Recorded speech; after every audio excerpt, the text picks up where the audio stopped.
Assalamualaikum warahmatullahi wabarakatuh. Selamat pagi dan salam sejahtera untuk kita semua. Hari ini kita ketemu dengan pelajaran sejarah Indonesia yang saya ampuh Pak Tri Hartoto. Selamat berjumpa di kelas 11 IPA 1, 11 IPA 2 dan 11 IPA 3. Anak-anak yang saya banggakan, yang saya cintai. Mari kita berdoa dulu. Semoga Allah memberi hidayah kepada kita, selalu memberi kesehatan pada kita sehingga kita dapat melaksanakan kegiatan pembelajaran ini dengan baik, kalaupun dengan jarak jauh. Anak-anak yang berbahagia, para siswa, materi kita pada hari ini adalah kolonialisme dan imperialisme. Bisa kamu literatur kita pada pembelajaran sejarah Indonesia ini, yaitu bisa kamu ambil dengan buku-buku sejarah kelas 11, baik itu sejarah Indonesia yang ada di perpus, bisa kamu lihat di sana, pinjam di sana di perpus, sehingga untuk mempermudah kalian untuk belajar. Mari kita mulai dari pembelajaran kita tentang kolonialisme dan imperialisme. Kolonialisme dan imperialisme di Indonesia tidak terlepas dari kemajuan teknologi, kemajuan daripada bangsa-bangsa Eropa yang mereka dengan semangat, dengan rasa ingin tahunya cukup tinggi, sehingga mereka pengen mengetahui negara-negara lain, mencari sesuatu, mencari rempah-rempah yang untuk kebutuhan bangsa-bangsa Eropa. Mereka melacak pemburuan atau yang disebut dari melacak pemburuan Mutiara Timur, petualangan, penjelajahan dan penemuan dunia baru. Akhirnya motivasinya adalah nafsu dan kejayaan negara-negara barat. Akhirnya mereka mencari di mana sih letak rempah-rempah itu, di mana sih, apakah ada negara baru selain Eropa, apakah ada negara-negara yang mereka mau menghasilkan rempah-rempah. Akhirnya mereka mengadakan petualangan, mereka mencari daerah-daerah yang menghasilkan daripada rempah-rempah. Sampailah mereka penjelajahan atau petualangan itu sampai ke Indonesia. Sehingga dari kolonialisme dan imperialisme ini mereka ada dua. Tadi melacak pemburuan Mutiara Timur sampai di Indonesia. Mereka setelah mengalami kejayaan, mereka mendirikan suatu kongsi dagang yang disebut dengan VOC. Bagaimana VOC merajalelanya VOC? Akhirnya begitu VOC lahir, mereka luar biasa di Indonesia, terutama di Indonesia. Para pemilik modal kongsi-kongsi dagang ini, mereka mendirikan VOC. Nanti kita akan bahas berikutnya. Melacak pemburuan mutiara dari timur, motivasi dan nafsu bangsa-bangsa barat sampai di Indonesia. Di dalam sejarah bangsa-bangsa di dunia dikenal adanya masa penjelajahan samudra. Kamu ingat penjelajahan samudra yang diawali dari bangsa-bangsa Eropa, di mana aktivitas penjelajahan samudra ini untuk menemukan dunia baru. Aktivitas penemuan dunia baru tidak terlepas dari motivasi dan keinginan untuk survive, memahami kepuasan, memenuhi kepuasan dan kejayaan dalam kehidupan di dunia. Bahkan bukan sekedar motivasi, tapi juga muncul nafsu untuk menguasai dunia baru. Yang saya katakan tadi, mereka ingin bagaimana mencari rempah-rempah dan menguasainya. Dari motivasi itu muncul nafsu untuk memperoleh keuntungan ekonomi dan kejayaan politik. Dunia baru waktu itu pada mulanya adalah wilayah atau bagian dunia yang ada di sebelah timur atau timurnya Eropa sebagai penghasil bahan-bahan yang sangat diperlukan atau digemari bangsa-bangsa Eropa seperti pala, cengkeh, dan sebagainya. Orang-orang Eropa berusaha sekuat tenaga untuk menemukan daerah penghasil rempah-rempah. Rempah-rempah ini menjadi komoditas perdagangan yang sangat laris di Eropa. Mengapa seperti itu? Karena apa? Eropa itu ada musim dingin, di mana pada musim dingin itu mereka membutuhkan pemanasan tubuh sehingga rempah-rempah ini jadikan suatu bahan untuk memanaskan tubuh kita. Orang-orang Eropa menyebut daerah itu dengan nama India, bagaikan memburu mutiara dari timur. Orang-orang Eropa berusaha datang ke Pulau Nusantara untuk mendapatkan rempah-rempah dan kejayaan politik. Petualangan, penjelajahan, dan penemuan dunia baru. Setelah jatuhnya Konstantinopel, kamu tahu Konstantinopel? Di Konstantinopel itu di Turki. Turki itu antara dia disebut Asia bisa, disebut Eropa bisa, karena negara itu dibelah menjadi dua, berada di Asia dan di Eropa. Tapi Turki mengakui bahwa mereka adalah orang Eropa. Pada tahun 1453 mereka datang di Turki Utsmani. Akses bangsa-bangsa Eropa untuk mendapatkan rempah-rempah yang lebih murah di kawasan Laut Tengah menjadi tertutup. Sehingga harga rempah-rempah melambung tinggi di pasaran Eropa. Oleh karena itu mereka berusaha mencari dan menemukan daerah-daerah penghasil rempah-rempah ke timur. Mulailah periode petualangan, penjelajahan, dan penemuan dunia baru. Upaya tersebut mendapat dukungan dari Portugis, Spanyol, Belanda, dan Inggris.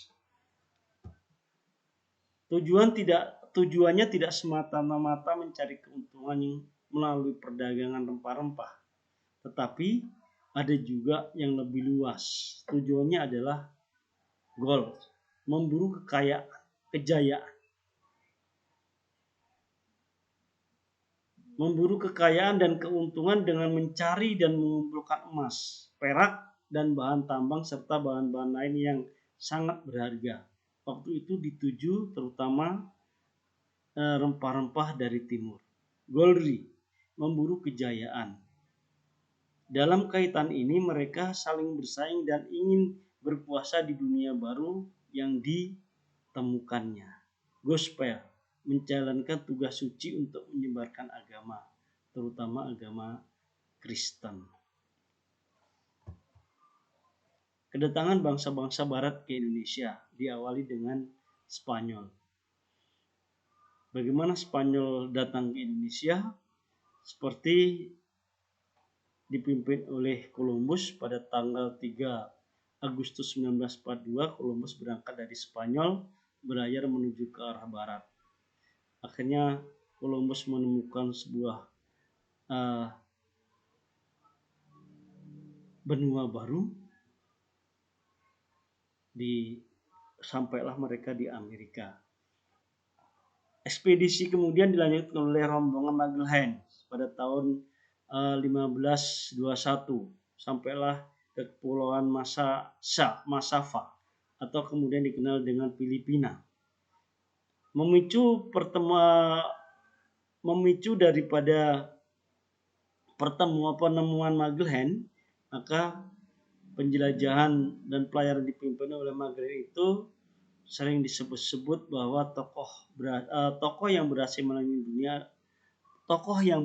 mengelilingi dunia pertama kali adalah Magellan. Berikutnya Portugis. Berita berhasilnya Columbus menemukan daerah baru membuat penasaran Raja Portugis atau yang sekarang disebut Portugal. Kemudian ia menyuruh Vasco da Gama untuk melakukan ekspedisi penjelajahan samudera mencari tanah India. Vasco da Gama dan orang Portugis kemudian menetap di India. Setelah beberapa tahun di India, ternyata bukan daerah penghasil rempah-rempah di India. Mendengar bahwa Malaka merupakan kota pusat perdagangan rempah-rempah, kemudian dipersiapkan ekspedisi lanjutan dipimpin oleh Alfonso de Abdul-Gui. Dan pada tahun 1511, armada Portugis berhasil menguasai Malaka. Dengan demikian, kekuatan Portugis semakin mendekati Kepulauan Nusantara. Orang-orang Portugis pun segera mengetahui tempat pemburuan mutiara dari timur, yakni Kepulauan Nusantara, khususnya Kepulauan Maluku. Selanjutnya Belanda. Mendengar keberhasilan orang-orang Spanyol dan Portugis, maka Belanda pun menyusul dan berdagang. Tidak mau ketinggalan, pada tahun 1596 Cornelis de Houtman beserta armadanya berhasil mencapai Kepulauan Nusantara. Ia dan rombongan berhasil mendarat di Banten. Artinya pada tahun 1596 Belanda sudah ada di Indonesia. Setelah mereka menguasai Banten, maka Nusantara ini sudah dikuasai oleh Belanda. Ekspedisi penjelajahan berikutnya segera dipersiapkan untuk menuju ke Pulau Nusantara. Rombongan yang dipimpin oleh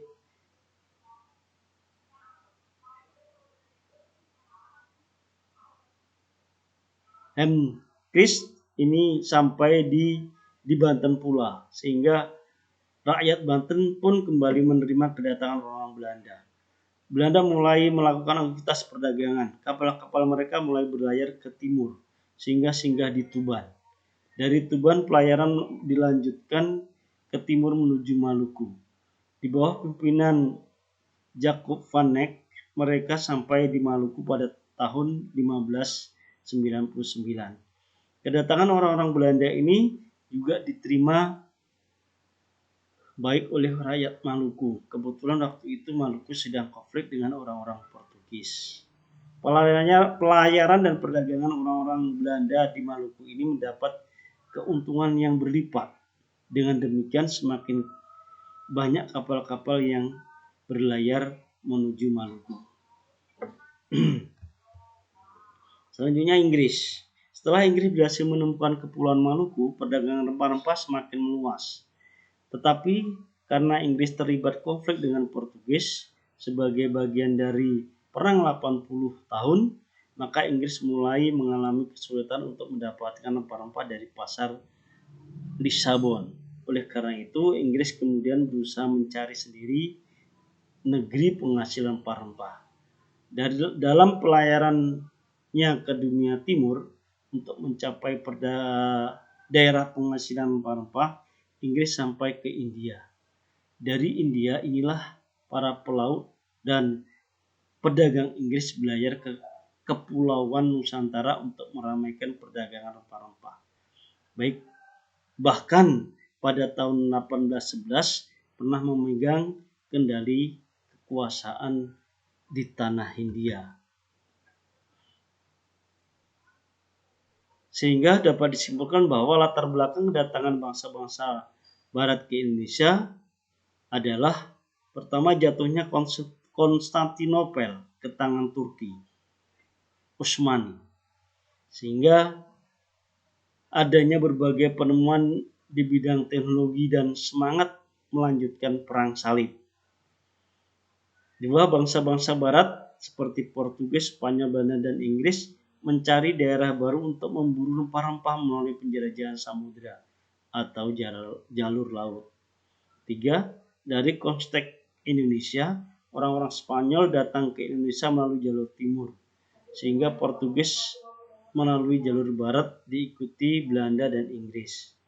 4. Orang-orang barat itu telah menemukan baruannya yakni Kepulauan Nusantara, penghasil rempah-rempah yang diibaratkan sebagai mutiara dari timur. Jadi silahkan anak-anak kalian mencari lagi literatur yang saya katakan tadi di perpus, di buku Sejarah Indonesia paket yang dari di perpus itu ada. Silahkan dirangkum sehingga bisa menambah wawasan kamu. Setelah mereka orang-orang Eropa itu datang ke Indonesia, maka mereka orang-orang Eropa itu semakin kaya dengan hasil daripada perdagangan mereka. Maka para pedagang atau perusahaan pedagang Portugis bersaing dengan para pedagang Belanda, bersaing dengan para pedagang Spanyol, bersaing dengan para pedagang Inggris dan seterusnya. Oleh sebab itu, pada tanggal 20 Maret 1602 secara resmi Belanda mendirikan VOC, Vereniging Oost-Indische Company. Tujuannya untuk menguasai perdagangan di Indonesia. Setelah didirikan VOC di Indonesia, mengawali ekspansinya 1605 VOC telah berhasil mengusir Portugis dari Ambon.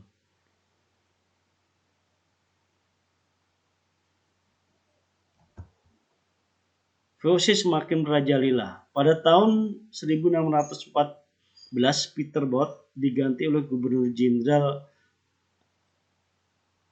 Orang-orang Belanda yang tergabung dalam VOC memang cerdik. Pada awalnya mereka bersikap baik dengan rakyat.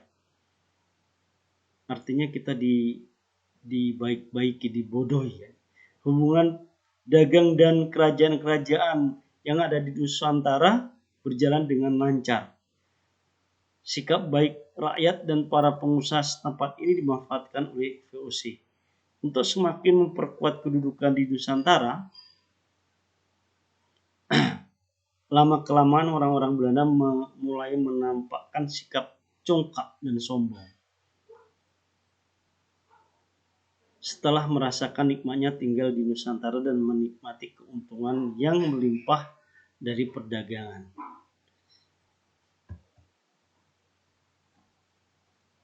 Di Batavia, VOC kantor pusatnya berada di Batavia. Di samping itu, Batavia juga terletak pada persimpangan atau menjadi penghubung jalur perdagangan internasional. Batavia menghubungkan perdagangan Nusantara bagian barat dan Malaka, India, kemudian juga menghubungkan dengan Nusantara bagian timur. Apalagi Nusantara bagian timur ini menjadi daerah penghasil rempah-rempah yang utama. Dari kejayaan VOC, lama-lama VOC mengalami kelemahan. Sehingga VOC selalu memaksakan kehendak atau menguasai monopoli itu dalam usaha perdagangan sehingga menimbulkan peperangan. Pada awal abad 18, VOC mulai mengadakan eksplorasi agraris, di mana raja-raja mengalami suatu pemberontakan karena apa? Semua rempah-rempah itu tidak dibeli tapi dimiliki oleh mereka. VOC dengan giat menekan beberapa daerah di Indonesia yang sudah mereka kuasai, seperti Banten, Cirebon, Mataram, dan daerah lainnya, kerajaan lainnya, untuk mengumpulkan berbagai hasil bumi dengan cara membayar pajak dari rakyat yang berupa hasil bumi. Jadi semua hasil bumi itu diserahkan atau dirampas oleh VOC.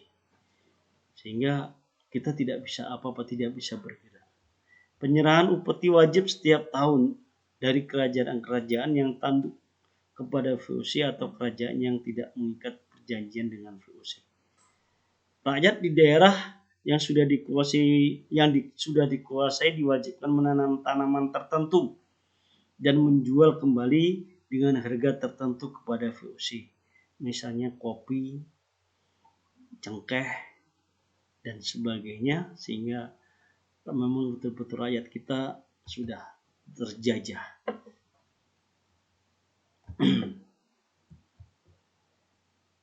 Kemunduran VOC disebabkan oleh beberapa hal. Karena VOC tadi sudah mengalami kejayaan, orang-orang yang ada di Belanda sudah kaya semua, akhirnya menjadi persaingan. Akhirnya VOC lama-lama mengalami kemunduran karena terjadi pemberontakan di kerajaan-kerajaan yang ada di Indonesia. Faktor-faktor yang menyebabkan kemunduran VOC antara lain banyaknya korupsi yang dilakukan oleh pegawai-pegawai VOC. Jadi mereka pegawai-pegawai VOC itu mencari keuntungan individu, keuntungan sendiri-sendiri. Anggaran pegawai terlalu besar sehingga akibat semakin luasnya wilayah kekuasaan VOC. 3. Biaya perang untuk memadamkan perawan rakyat sangat besar. Karena rakyat sudah mulai muak, rakyat sudah tidak lagi simpati dengan VOC. 4. Persaingan dengan kongsi dagang bangsa lain seperti kongsi dagang Portugis dan kongsi dagang Inggris yang berada di Indonesia itu semakin gencar. 6. Pemberian dividen kepada pemegang saham walaupun usaha mengalami kemunduran. Berikutnya, berkembangnya paham liberalisme sehingga monopoli perdagangan yang ditetapkan VOC tidak sesuai lagi dengan tujuannya. Pendudukan Prancis terhadap negeri Belanda pada tahun 1795, Prancis memiliki musuh utama Inggris yang berada di India. Untuk meluaskan jajahannya di Asia Tenggara, bahkan seperti VOC tidak dapat diharapkan untuk banyak dalam menghadapi Inggris sehingga VOC harus dibubarkan. Demikian pertemuan hari ini. Kita lanjutkan pertemuan berikutnya. Kamu silahkan cari materi, ngerangkum. Kemarin kan sudah ada buku dirangkum, cari di Google juga bisa. Buku Indonesia,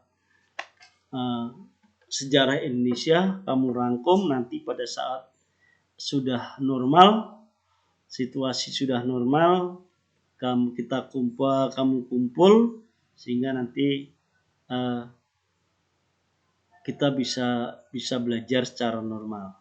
Tugas untuk kamu, silakan kamu rangkum saja materi pada pagi hari ini sehingga nanti